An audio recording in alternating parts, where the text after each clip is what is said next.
Senhor presidente, senhoras e senhores, sim, sou o contrário. E tenho coragem de vir aqui para falar aquilo que os senhores e senhoras simplesmente ignoram, para usar o medo da população para ampliação do punitivismo penal, que não torna esse país mais seguro, que não resolve os problemas da violência, que não salva vidas. Mas o que faz esse projeto? Ele altera, dizendo que as pessoas agora têm que cumprir 80% do regime no caso de crime hediondo. Parece que subiu inclusive um novo projeto, que antes era apenas contra agente do Estado e agora é contra todo mundo. Por quê? Bom, há duas explicações. Primeiro elemento é uma crença de que fazer uma pena maior, fazer com que a pessoa cumpra mais tempo de pena, vai amedrontar o criminoso para que ele não cometa o crime. Ele vai pensar 2 ou 3 vezes. Já acaba de ouvir mais um discurso desses raivosos que mobilizam o medo das pessoas para dizer: vamos punir mais porque isso vai resolver. Não resolveu e esse não vai resolver. Tem a segunda possibilidade, vingança. Aí a lógica é, aquele que cometeu o crime, então vamos nos vingar. Isso pode aliviar o coração e as mentes daqueles que acham que vai resolver alguma coisa. Isso pode, vejo que sim, até render votos nas eleições. Mas não resolve o problema que está apresentado. Portanto, o que nós estamos dizendo aqui é que este projeto não vai tornar o Brasil mais seguro. Ele não vai resolver o problema. E colocará sobre o Estado brasileiro mais uma camada de responsabilidade no fracasso das políticas de segurança pública que hoje existem na sociedade brasileira, que continua a dizer desse punitivismo a todo custo. Que a extrema-direita venha fazer isso é próprio dela, está ganhando voto de forma hipócrita. Agora nós da esquerda temos que defender aqui os princípios que sempre nos levaram, e é isso que eu estou fazendo.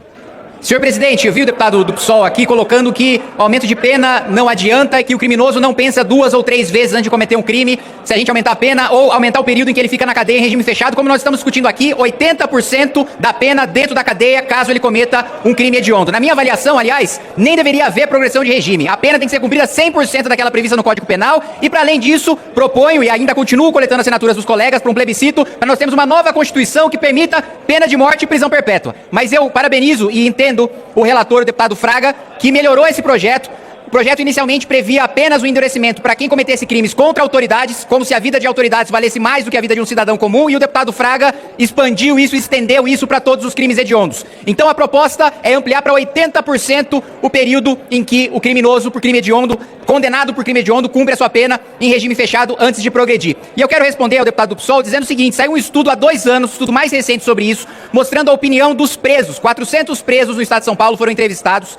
E veja, 88% deles disseram que nunca teriam cometido crimes caso nós tivéssemos 3 coisas no Brasil. Primeiro ponto, se você cumprisse 100% da sua pena na cadeia, que é o que nós estamos discutindo aqui. Segundo ponto, se houvesse pena de morte. Terceiro ponto, se houvesse prisão perpétua. Também foi dito aqui que o Congresso, ano após ano, endureceu as penas e a violência não diminuiu. Mentira! A realidade é que a nossa legislação foi afrouxada, e não pelo Congresso Nacional, mas pelo Supremo Tribunal Federal e pelo CNJ. O Supremo acabou com o cumprimento de sentença a partir da condenação em segunda instância. O maior afrouxamento em legislação penal, processual penal, que nós vimos nas últimas décadas. Isso faz aumentar a criminalidade. O sujeito saber que só vai ser preso, só vai começar a cumprir a pena depois que o último recurso dele for analisado no Supremo Tribunal Federal. Outro ponto, CNJ atropelou o Congresso Nacional criando a audiência de custódia. Outra medida que afrouxou as prisões em flagrante, que inclusive o ministro Lewandowski comemora do número recorde de presos em audiência de custódia como se fosse uma conquista.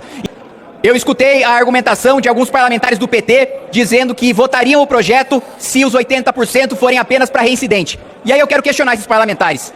Você precisa matar 2 mulheres para ter uma pena mais dura? Você precisa estuprar 2 vezes para ter uma pena mais dura? Você precisa torturar 2 vezes para ter uma pena mais dura? Não é razoável exigir que uma pessoa cometa 2 vezes uma atrocidade de um crime hediondo para daí sim ela ser punida. Obrigado, presidente.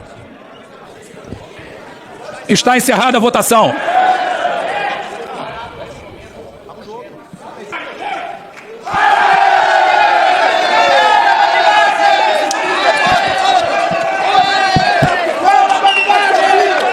...334 votos sim, 65 não. Total, 399. Aprovado. Estão prejudicadas a proposição inicial e as emendas. Em votação, a redação final. Aqueles que forem pela aprovação permaneçam como se acham. Aprovada. A matéria vai ao Senado Federal.